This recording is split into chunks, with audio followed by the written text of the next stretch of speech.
Hello everyone, this is Priyanka Shukla and I am your science teacher. Today I teach you structure of seed. Like plants, seed also have a different parts. जैसे plant के different parts होते हैं वैसे ही seed के भी different parts होते हैं. Radicles, plumule, seed coat and cotyloids. These parts play an important role in seed germination. ये पार्ट्स जो होते हैं वो बहुत इंपॉर्टेंट रोल प्ले करते हैं सीड के जर्मिनेशन में. As you know the baby plant consisting of a radicle and plumule. जैसा कि आप जानते हैं कि जो बेबी प्लांट होता है, छोटा प्लांट जो जर्मिनेट होता है, वो दो चीज़ें कंसिस्ट करता है. पहला रेडिकल और next one is plumule that germinate between the cotyledon. ये जर्मिनेट होता है किसके बीच में? ये दो कॉटिलेडन्स हैं, इनके बीच में जर्मिनेट होता है प्लिम्यूल और रेडिकल्स. इस पार्ट को, ये जो सेंटर पार्ट है, इसको क्या बोलते हैं? एम्ब्रियो.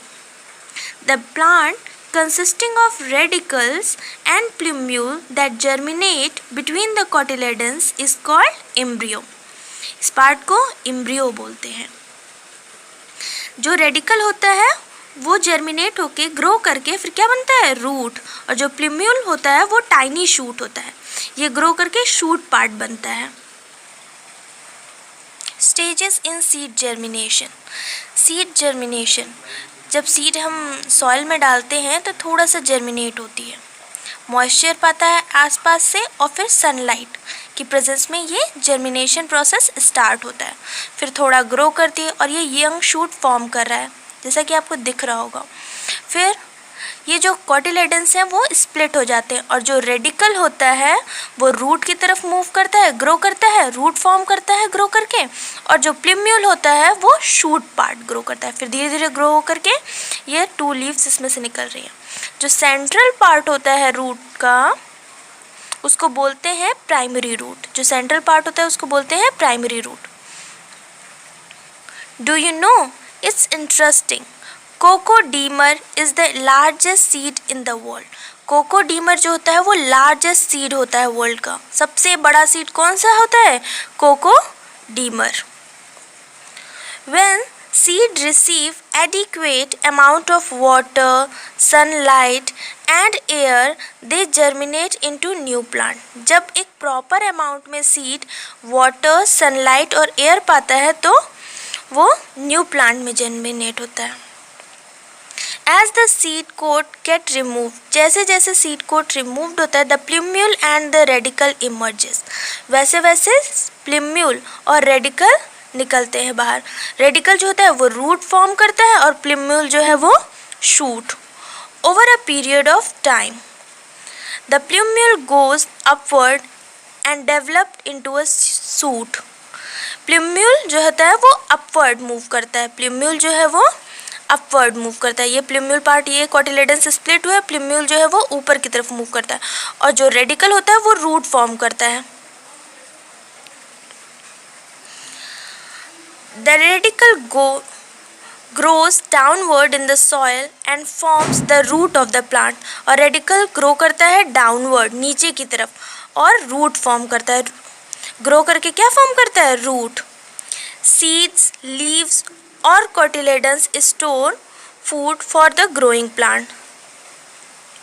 इसे हम सीड लीव्स भी कह सकते हैं. कॉटिलेडन्स को क्या बोल सकते हैं? Seed leaves.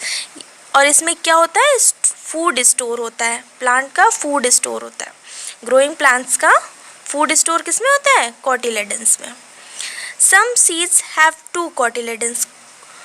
कुछ सीड्स के पास 2 कॉटिलेडन्स होते हैं. लाइक ग्राम, पीज, बीन्स, इनके पास 2 कॉटिलेडन्स होते हैं. और इनको क्या बोलते हैं? डाइकोटिलेडन्स या dicot. Some seeds have 2 cotyledons and are hence called dicotyledons or dicot. Gram, peas, groundnut, these are the example of dicots. ये सब किसके एग्जाम्पल हैं? डाइकॉट्स के. Gram, peas, beans are the example of dicot seeds. Seeds that have one cotyledon are called monocotyledons और monocot. जिनके पास one seed होता है उनको क्या बोलते हैं? monocotyledon या monocot. For example, rice, wheat, maize are the example of monocot seed. इनके पास एक सीड होती है इसलिए इनको हम बोलते हैं मोनोकोटिलेडन्स. एक कोटिलेडन होता है इसलिए इसको क्या बोलते हैं? मोनोकोटिलेडन. और इनके पास दो कोटिलेडन्स होते हैं इसलिए इनको बोलते हैं हम dicotyledons. Let's start some questions related to this video. State whether the following statements are true or false. True or false बताना है आपको. The radicals of the seed developed into the shoot of the plant. क्या radical suit में develop हो जाता है? Shoot में नहीं डेवलप होता है, वो रूट में डेवलप होता है. ग्रो करके रेडिकल जो है वो रूट में डेवलप होता है. So false. Second one, seed leaves are called cotyledons. क्या सीड लीफ को हम कॉटिलेडन्स कहते हैं? Is it? यस. तो ये ट्रू होगा. Seeds with two seed leaves are called monocot. वो सीड्स जिनकी टू सीड लीव्स होती हैं उनको हम क्या बोलते हैं? मोनोकॉट. फॉल्स. उनको डाइकॉट बोलते हैं. Seeds do not need water to grow. Seed को वाटर की ज़रूरत नहीं पड़ती है. False. Maize and rice are example of monocot seed. Maize और राइस एग्जाम्पल है मोनोकॉट के. वो सीड जिनके पास एक कोटिलेडन होता है उनको क्या बोलते हैं? मोनोकॉट. तो मेज और राइस के पास एक कोटिलेडन होता है इसलिए वो मोनोकॉट सीड है. True. In this video, I clearly explained the structure of seed. Thank you for watching my video.